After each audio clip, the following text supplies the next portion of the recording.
This is the Detroit Sports Podcast Network.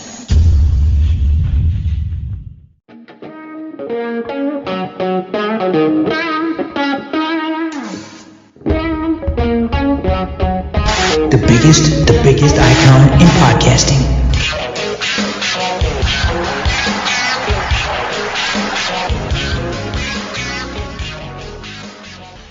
Welcome everybody to this week's edition of Doc and Jock. It's podcasting time, baby. I am the Doc, John Macaroon. Joining me as always, my cousin Adam, the Jock Strozinski. Man, cuz week 1 of the NFL was awesome. Monday Night Football even was awesome with an overtime game. I got my fill of college, got my fill of the Lions, and Monday Night Football to cap it off with the Raiders and the Ravens.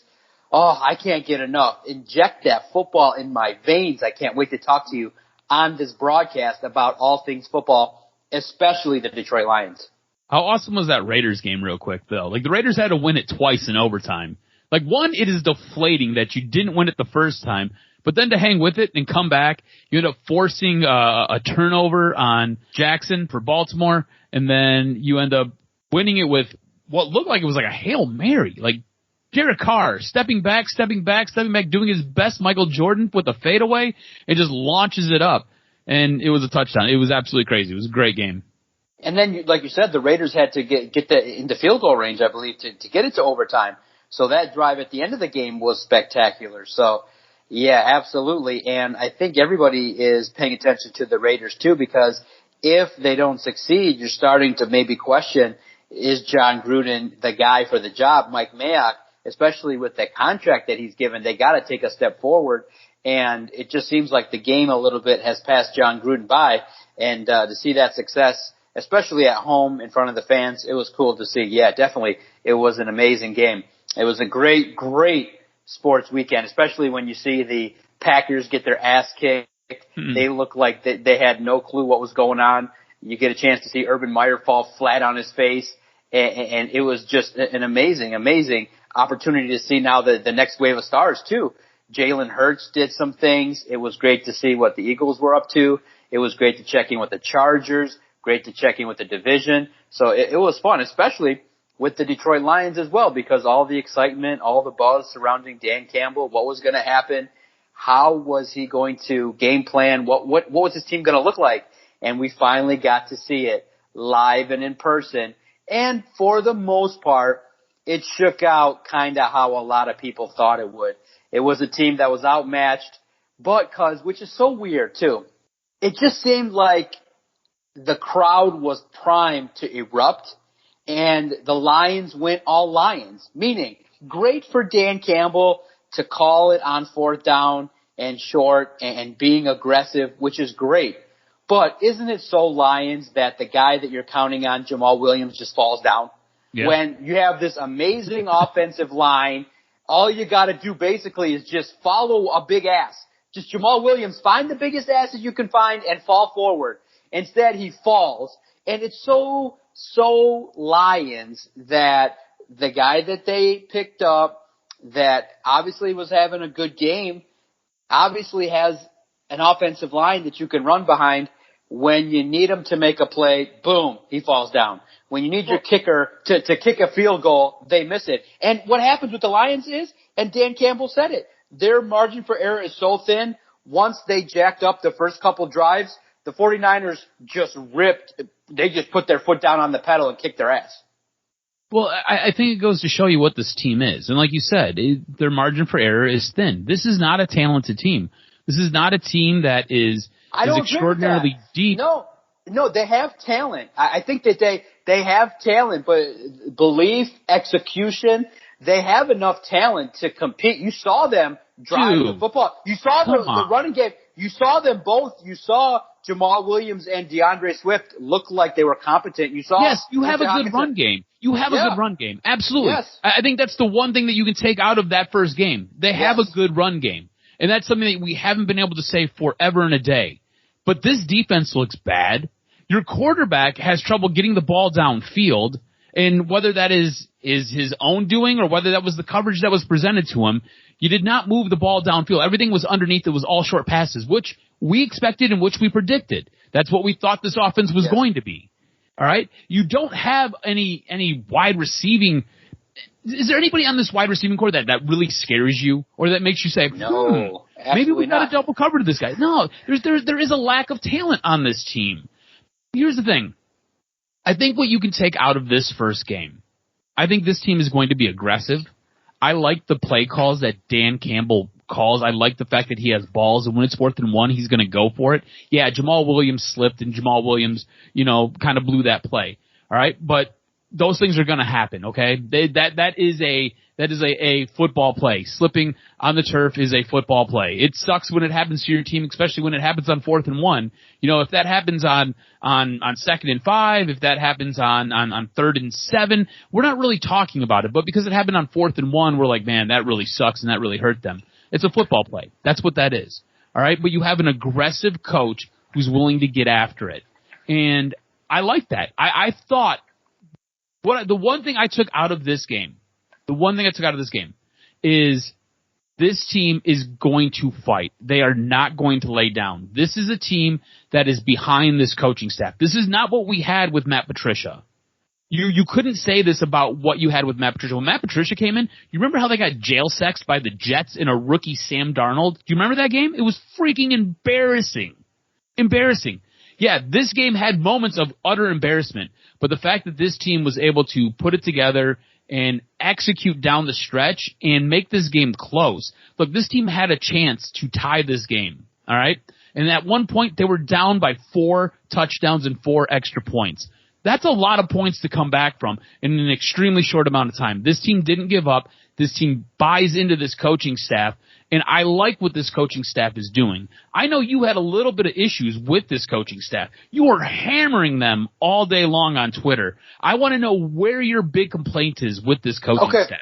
Well, first and foremost, you look at it and you say, okay, what were some key decisions made that were decided upon in the preseason? And that was to rest everybody. I think that's a mistake. I think that this is a team that needed to play together. They needed to kind of gel more than in practice. They needed to get out there in games. And you needed maybe Jared Goff to light up a third stringer just for confidence sake. You needed Amon-Ra St. Brown maybe to score a touchdown or 2 in the preseason, kind of get that vibe. Quintez Cephas. I feel like this team, one, was not a team that was worthy of having starters benched. 2, in the game, on defense, and the radio broadcast admonished the team. I admonished the team too, because what was the secondary doing? They were giving 10-yard cushions. They were playing way back to avoid not letting the vaunted 49ers wide receivers get behind them. Well, what happened was, as a result of that, they got dinked and dunked, and the run game for the 49ers was able to just do whatever they wanted. And so for me, I said to myself, okay, here's what's wrong with the coaching staff. The coaching staff played scared. They coached in a way that said, hey, we're going to be aggressive on offense, but on defense, where was the blitzing? Where was the pressure? You have guys that should be able to at least attempt blitzes, exotic blitzes. Where was the scheme? Where was the aggressiveness on defense? I felt like the defensive scheme was accepting the fact that, oh, okay, we're just going to hold on for dear life here and let Jimmy Garoppolo do whatever he wanted. And now and you brought up the point too, I give them zero credit for coming back. Look, cause don't you remember last year? The team fought, they just couldn't execute late. They were a team that chronically made the same mistakes. And they did come back against Atlanta on the road when Atlanta made boneheaded plays. So don't act like the team just rolled over for Matt Patricia. The problem was with Matt Patricia, the same mistake that happened in week 15 would happen in week 1. There was never any progression. There was never any, okay, we're actually going to execute. It was, we get a lead. The team actually had leads going into a lot of games in the fourth quarter, but they just, for whatever reason, when the fourth quarter lights came on, they shriveled up and they couldn't close it out. With this situation, you were getting your ass kicked, and San Francisco just said, all right, we're just going to play some prevent, and with 2 minutes left, they got 2 touchdowns. So the whole notion of, oh, they didn't give up means nothing. They get checks. They're professionals. Oh, wait, hold on. I want to see execution. I want to see when Jared Goff has Amon-Ra St. Brown open, hit the man. I want to see the aggressiveness called a little bit more. I want to see when, hey, you're getting your teeth kicked in, that you kind of fight back a little bit. And Dan Campbell said it. He said that we didn't execute enough big plays. When we give up that many points on defense, we get out of whack. We cannot come back from that. And so for the coaching staff, I think the defense was put in a position to fail. Would you not agree that last year's team was more talented than this team? Absolutely. At the quarterback position, more talented. At the wide receiver position, more talented. Essentially, that same offensive line is still there. Defensively, it was a complete disaster. And I think defensively, it's still a complete disaster. With a better game plan, it's a 30-20 loss. I think it's a 10-point loss with aggressiveness, with a little bit more opportunity to, and look, simple as that. Steve Smith looked at it. He was on a conference call, and reporters from Detroit were listening in on it, and they had the opportunity to observe. They said, why is Jeff Okudah in man-to-man coverage ever in this defense? He can't do it. So what are you trying to do here? What is the defensive coordinator trying to do with Jeff Okudah when it's obvious that he's going to get torched? Why is it that the coaching staff is out there yelling at Jeff Okudah to do his job when, by and large, I don't think he's put in the right position. I don't think that about Jeff Okudah. He's not in the right position to succeed. Let's talk about your third overall pick. That is a bust, big time bust. It's a problem. It's a big problem. Look, it is. You're basically bringing the house, right? You're bringing 7 guys. Your job, because you know the ball's coming out quick, is to line up on your man and turn your head. Jeff Okudah at no point turned his head, just running down the field like nothing's going on. That is all on Jeff Okudah. That's not on Aubrey Pleasant. That's not on the defensive coordinators. That's not on the defensive assistants. That's not on anybody else but Jeff Okudah. You know that you are bringing 7 guys. The pressure is going to be there. You have to basically take 4 or 5 steps, and you have to turn your head, and you have to locate that ball because you know it's coming out quick. That is one, being aware of what's going on in the game, okay? So that's just you showing up and doing your job. Like, that has nothing to do necessarily with your talent. That has nothing to do with your skill set, okay? That's just you showing up and being cognitive of what the hell is actually taking place, all right? The other thing is, you've got to backpedal and you've got to look. You've got to be able to turn and you've got to know what's going on. He ends up turning the wrong way. It leads to a massive gain. Like, these are all things that you learn in high school. You perfect these things in college. When you're at the pro level, these things should not be mistakes. This guy has played a total of 10 games in his NFL career. Through 9 games last season. I don't know what you feel about Pro Football Focus. I don't know if you validate a lot of their stats or what. I have this kind of back and forth with wishy-washy way with Pro Football Focus. I think some of their stuff is really dialed in. I think some of their other stuff is a little bit off base. Pro Football Focus last year, after 9 games that he played in, he was the worst defensive back in the league. Through 1 game, didn't even make it the entire game because his Achilles blew out. He looked absolutely atrocious. There looked like there was zero progression from Jeff Okudah. Now you couple this with a blown out Achilles tendon. Oh, good luck coming back. Good luck coming back and doing pretty much anything. Right, and absolute bust. They say that with your Achilles, you potentially lose an inch or so on your vertical. Yes. So he can't jump as high.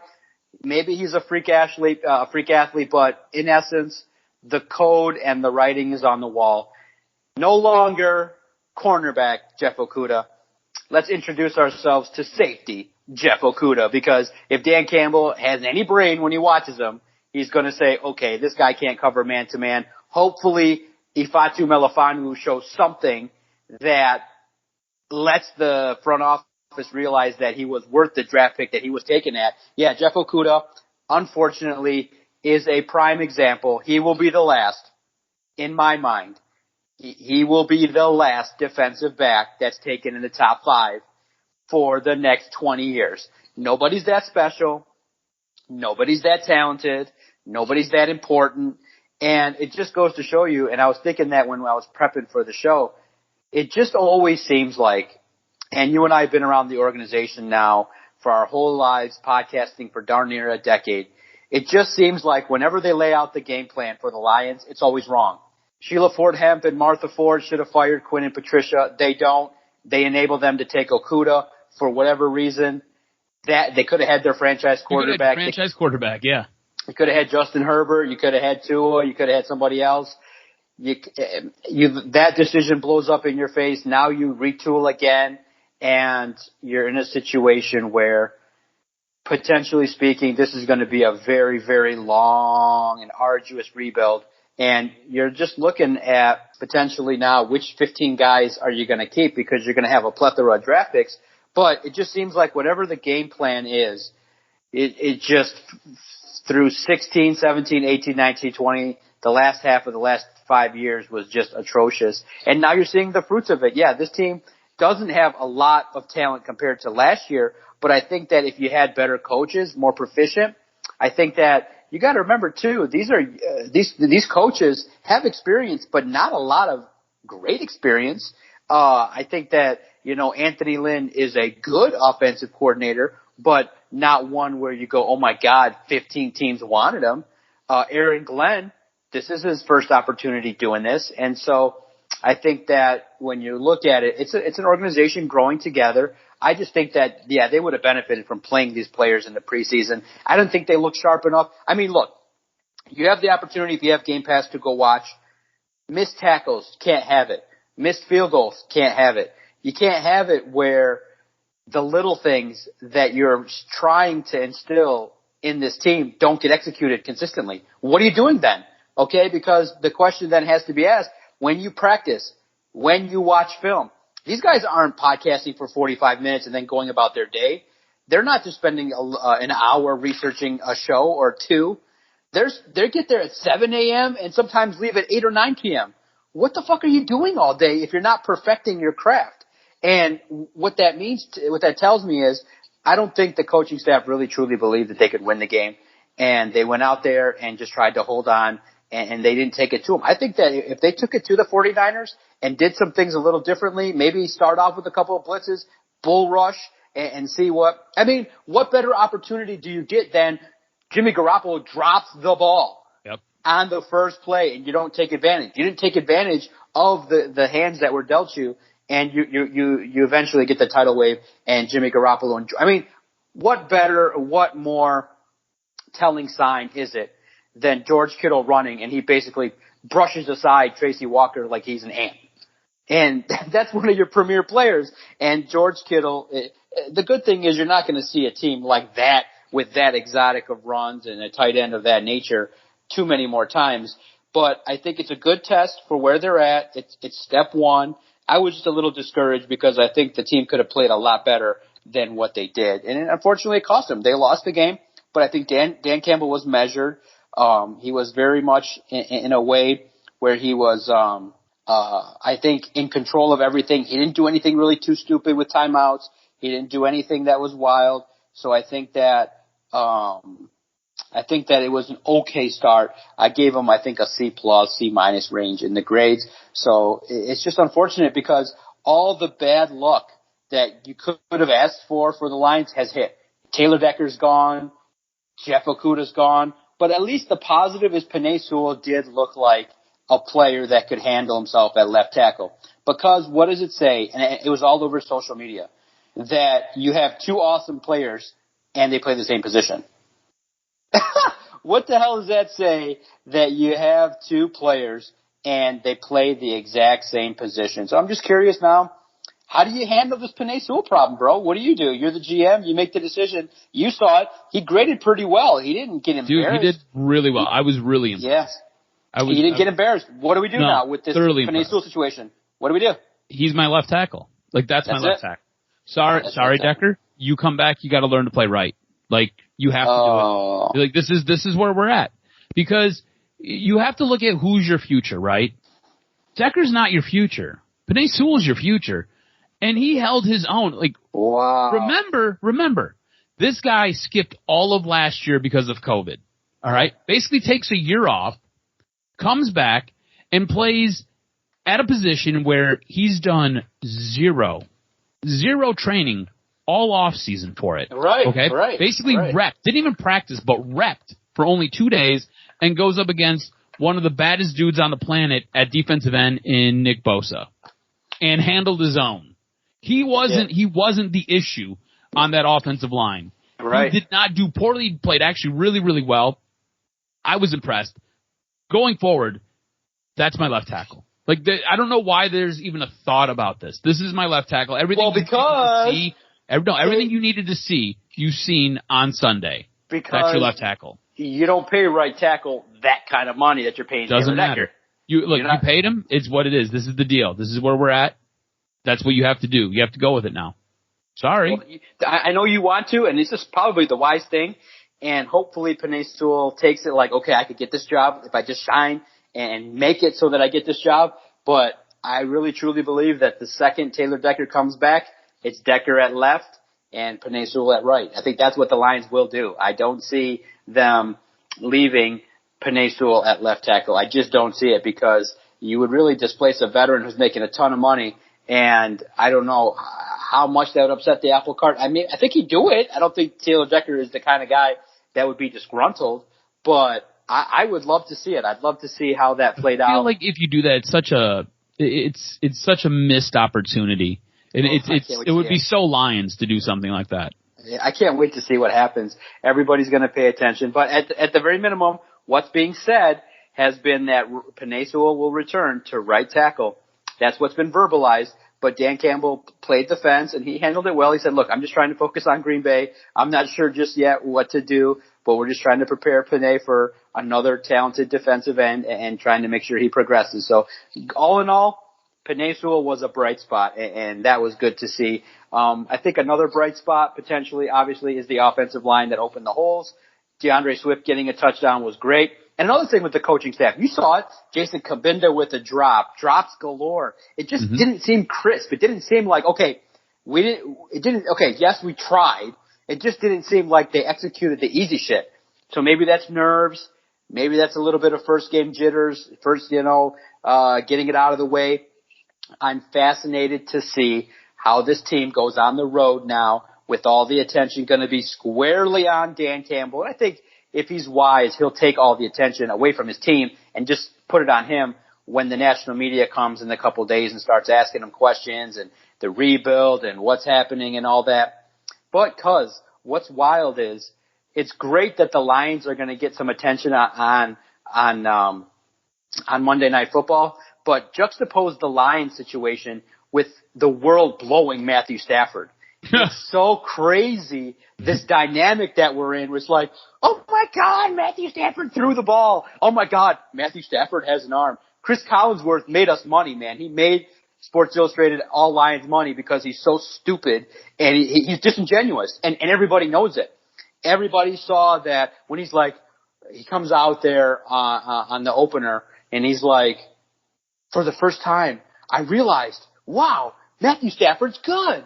And you're like, that's bullshit. You've watched him. He's been on your television. It's not the first time you saw it. You're just piggybacking on this notion of a narrative that you are creating because of the fact that Matthew Stafford has been around the league for a decade. It's not all the Lions' fault. Yeah, a large portion is the Lions' fault, but he had talent. He had the likes of Reggie Bush and Joique Bell who accomplished things in 2014. You had a top 5 defense, but you never were able to gain momentum because you had a Hall of Famer in Calvin Johnson. Matthew Stafford was part of the problem and not part of the solution. Was he the sole problem? No, but he was part of it. So now that he's out in L.A., this notion that, oh my God, he's spectacular. He's this caliber. No. When the Bears decide to call a defensive scheme and coverage and it doesn't involve covering the wide receiver for 20 yards, I think he could hit that guy for even I could throw that ball that far. Exactly. Hit that wide open wide out.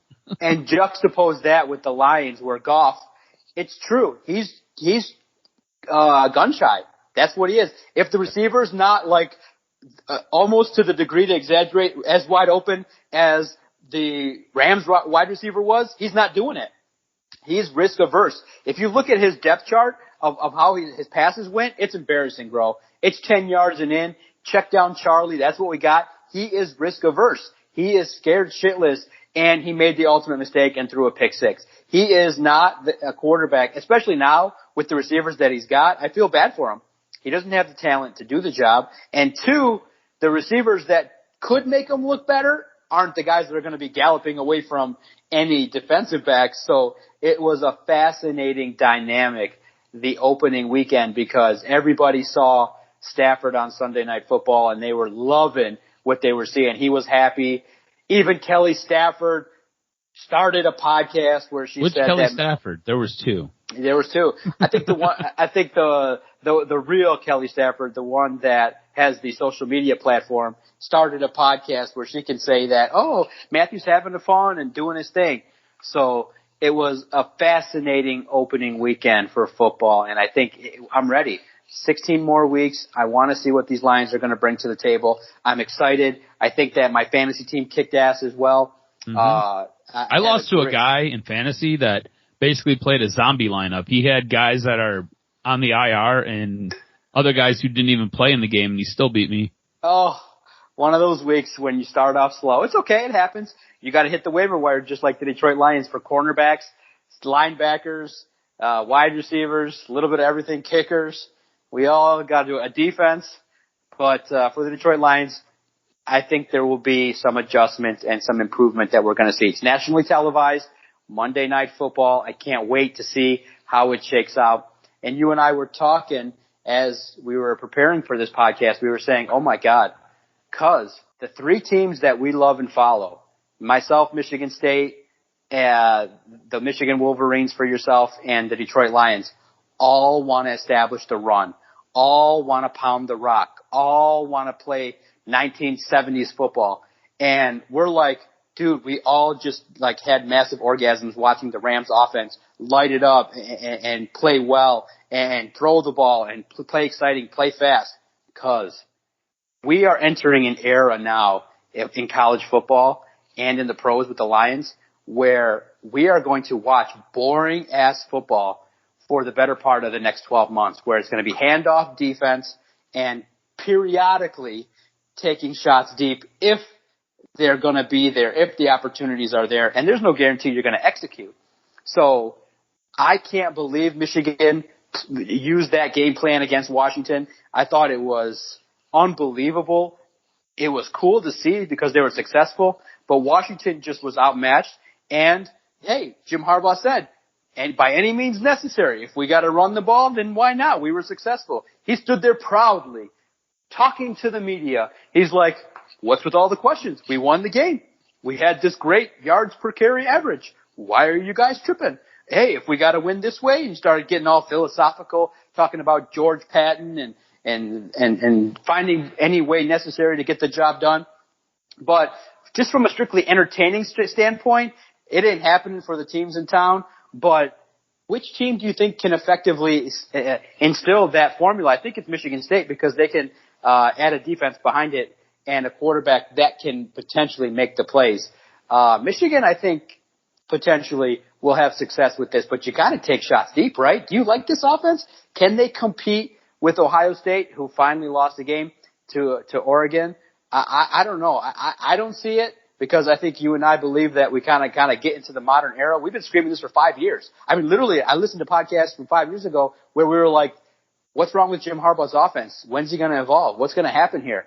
And we have yet to see it with Jim Harbaugh. And for me, watching Harbaugh, I give him credit. He's doubling down. He's like, shit, if I'm going to go down, I'm going to go down my way. I'm going to triple down. I'm going to take my quarterback, and I'm going to say, you do not throw the ball more than 16 times. Period. You just turn around and hand it off, and let's see what happens. And be damned what Adam thinks. Be damned what DocNJock thinks. Be damned what the national media thinks. We are going to pound the rock. What did you make of it, and how do you see this progressing? Do you see this Michigan football team hearkening back to the days of yonder to the 70s and becoming a football team that just destroys opponents' defensive line with the run? I think if that's the game plan, Michigan's going to set itself back and it's going to hurt itself. Like when you only attempt 15 passes and your longest, your leading wide receiver has a catch for 33 yards and your quarterback only mustered 44 yards, like what does that tell you? That means that there was one reception made for 33 yards. That means the other 11 yards were picked up over the course of 6 completions, and you attempted 14 other passes. Like, that's awful. Crazy. Like, that's boring. That's not, like, I don't know how that's good football. Here's the thing. It worked against Washington. All right. That's fine. Washington basically plays 2 defensive linemen, and then the rest of everybody else is like a stand-up linebacker, or they're a cornerback that plays nickel or dime. So it's what it is. It works for what you went up against.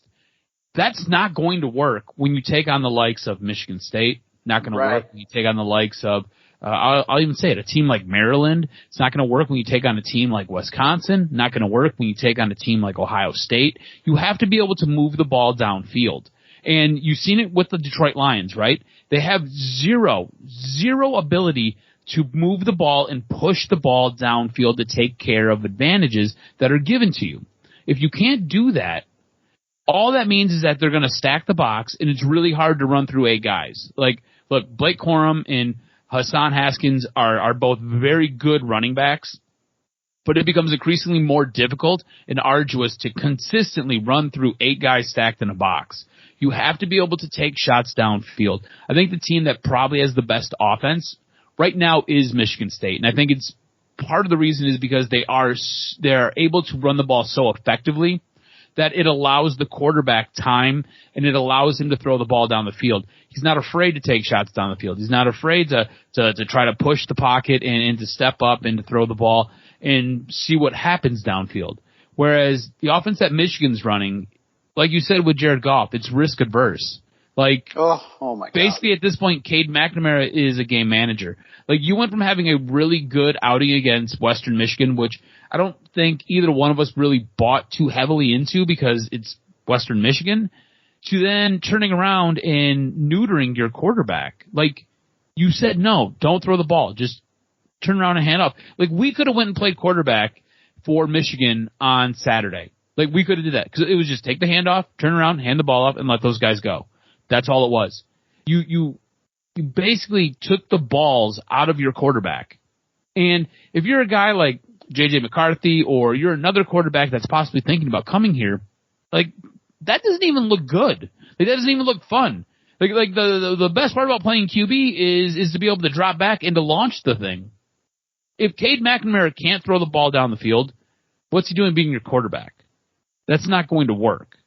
If you have more confidence that J.J. McCarthy can do those things, then he should be starting over Cade McNamara. And I'm not here to start a quarterback controversy. Yes, they got the win. Yes, it looked impressive. And yes, it was interesting to watch them do it because they ran the ball 56 freaking times. That's absolutely nuts. But for future reference and for going forward with what you're going to come up against in the Big Ten, I don't know if Cade McNamara has any confidence to be able to get the ball downfield. I don't know if this offense has any confidence in him getting the ball downfield. And yeah, it sucks that you lost Ronnie Bell and he was your best wide receiver, but hey, next man up. Isn't that what Jim Harbaugh always preaches? It's an meritocracy or whatever the hell he talks about. So who's the next guy stepping up? You didn't give anybody a shot to even do that because all you did was turn around and hand the damn ball off. We didn't bring up the fact that Trey Lance's first pass, like Matt Ryan, is a touchdown. And where's the J.J. McCarthy package? Let him in there and throw a couple bombs where it's like, okay, when we bring him in, everyone knows we're throwing a bomb, but we still do it. You know, at least give the man some confidence. But, hey, it was under the lights. I think because it was 9/11, I thought the student section and the university handled it amazingly well. I thought it was a sight to be seen. It was exciting, at least in terms of the crowd and the maze, and to see everybody unified. And on that front, it was nice to see. I think it's going to be the only night game that Michigan plays on the schedule this year. So I'm impressed. I think that, you know, for everybody coming back, everyone's excited. They want to see their team. So now we can break it down. We can see, and we can get to the nitty-gritty of the scheme. And is Jim Harbaugh putting the team in the right position? And at least for that game plan, if they're trying to maybe withhold things and maybe just trying to... Dude, you ain't withholding nothing. Come on. Look, let me ask you this. Do you feel like he's coaching for his job? I feel like with this game plan, I felt like he was coaching for his job. No. I feel like he's coaching like I don't care. He's coaching for if I'm going to go down, I'm going to go down my way, which is to be the Michigan team that runs the ball and pounds the rock and outdoes you. But that only works when you're playing the likes of Washington and Akron and Youngstown State and shit like that. Dude, you're undersized against the likes of Ohio State. They got pro defensive linemen. They're going to kick your ass. So you got to find ways to challenge a defense. And so that's why it's just to not have that in your arsenal, I think is ludicrous, is to not have an exotic passing offense in 2021 is crazy. It's ludicrous at all levels. And I think that, you know, you got to find your quarterback. You got to find receivers that can get open. I mean, look how exciting it was for Michigan State. The first play, I mean, granted, it's against Youngstown State, is a nice bomb of a play. It was, I believe, a flea flicker. So that was cool. It was a great way to start the game. Sets the tone early. They worked on it all the time. And Mel Tucker's bringing his swagger. But, you know, and I know I've talked about it in the past. I've said that I like that kind of style. But you still have to, when the defense shows you that they're going to put 8 in the box, you got to have the ability to have a slot receiver that can get it out there, a tight end that can break free. So I'm looking for a complete team. I'm looking for an Alabama. And I'm just surprised that not a lot of people can replicate it to that degree. Not one other team besides maybe Clemson and Ohio State have really put forth the effort to try and replicate what Alabama does. Because Alabama can do whatever. You want to run? Fine, we'll run it 20 times. You want to pass it? Sure, our quarterback will dink and duck. You want to do some exotic stuff? Sure, we got a Jerry Jeudy and the likes of a Devonta Smith running up and down. They just bring everything, and I'm just surprised that the teams here in Michigan are going a lot more conservative. But we'll see. We'll see if Brad Holmes, after a year of watching this and the picks that he uses, how does he do it? Does he get a quarterback? Does he wait and see? Does he allocate resources to a wideout? Does he pay a wide receiver some star money? Does he bring a diva on board? We shall see how it progresses. But at least for Michigan and Michigan State, they've started their seasons with success. They're moving along, and we're talking about scheme and not critical errors. And we'll see what happens. But good on Ohio State. They overlooked Oregon, and they looked sloppy. And kudos to Oregon and Mario Cristobal. That guy is doing his thing. And I think that when you have the likes of a Penei Sewell and you groom him and he gets to the NFL and you have the opportunity to build your program, he's a good coach. And he's a stand-up guy. Good interview, too. We had a chance to interview him because Penei Sewell was drafted by the Lions. He was a stand-up guy. When I asked him directly, can Penei Sewell adapt from going from left to right? He said, oh, yeah, no problem. That guy can do it all, and he understands. He said, he told me directly, he said, Penei Sewell understands every position on the offensive line. He's mastered it. He studies it. He loves it. He's not just a guy that's just going to be about the flash. He loves playing the offensive line position, and he doesn't want to F up. He's more scared to F up than he is to enjoy success. He wants to be proficient at his job. So I was happy to hear that, and we'll see because the hand placements at right tackle, it just seems like some of the storylines with the Lions.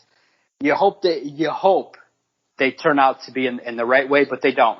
Look at that, Jeff Okudah, and we hit on it briefly, but I was most disappointed that the defense really didn't take any step forward. Like Romeo Quara was that Julian doesn't even get on the field, and obviously they said that his strength was not in terms of his ability was not going to match up well against the Niners, which is fine, but that sucks, And then Levi Onwuzurike not available, that sucked. So you look at it and you say, hey, it's the first game. Did they flash everything that we wanted? No. But, man, it would be great. Real quick, before we get out of here, I don't think the Packers are the team that got destroyed in week 1.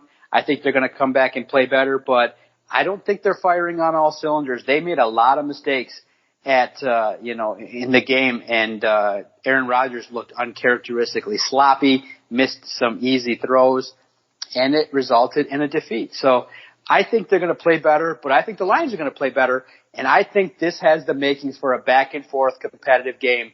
Dan Campbell's got to instill some will here for his team, and I think they might treat this game very well. I could see maybe 15% that the Lions win it, but the spread's like 11 and a half. So people aren't looking at it that way, but you get a couple turnovers. Maybe you control the clock. Maybe you make this a muck-it-up game and you make it a 17-10 kind of situation. Book it. I don't think I wouldn't be shocked. I would not be shocked if the Lions won the game. Yeah, I wouldn't be shocked if they won the game, but I'm expecting Aaron Rodgers to come out and play extremely pissed off. Yes. So it'll be an interesting game. It should be a good Monday night game. Hopefully it's back and forth. It'd be great if the Lions were able to eke one out here. How are you taking it in? What are you doing? Probably watching it at home. It's at Green Bay, right? So Matt's sitting at home, but I got to type. I got to do the cover, break down who played well, grade it out, look at the stuff. So I got to work it, but road games are great, and I love my opportunity not to do it. I've been talking with a lot of the writers about the value of going on the road to cover it. To be honest, like I said, point blank, I say there's no value in it. I get all the interviews. I watch the game. I'm in the comforts of my home. I'm not trying to spend $400 on a hotel. I'm not trying to get back on a Tuesday. I get to sleep in the comforts of my bed, watch the game, write, and go to bed. That's it. So I think it's great. I can do the same job not being there. And I think I can maybe even do it a little bit better because the vantage point that you get is the seats they give me are tough, man, in the end zone. So you got to constantly check and ask questions and check replay. So I always felt like it was better to watch it at home. Yeah. For one, it feels like the game moves slower when you're watching it at home than when you're sitting up in the stands or like when you're up in the press box. I feel like it just moves so fast sometimes. Oh my God, yeah, because I do a halftime analysis and you're doing content. Oh yeah, you miss us so much. We all have to. Everybody watches the game again because of the fact you miss stuff and you miss some of the intricacies. Yeah. Oh my God. Basically, I get the opportunity to watch the game normally when they go on the road because when that shit goes down at the game, it's fast paced. Oh my God. Yeah, absolutely. Make sure all of you follow Adam on Twitter at AdamRSTROZ. Follow the network at Detroit Podcast. If you've agreed or disagreed with anything that we've said at all, make sure you hit us up on Twitter. We're the most interactive Detroit sports Twitter page. We read everything. We hear you. We feel you. We understand the passion that you guys bring. And every single day when we fire up the old internets, you guys are there and you're making this project way more fun than we ever dreamed it would be because you guys are hilarious. You're funny. You challenge us. You confront us. And that's what we're about. At AdamRSTROZ, at Detroit Podcast. Podcasting time is now coming to a close. Make sure you subscribe to the Detroit Sports Podcast Network. Thanks, cuz.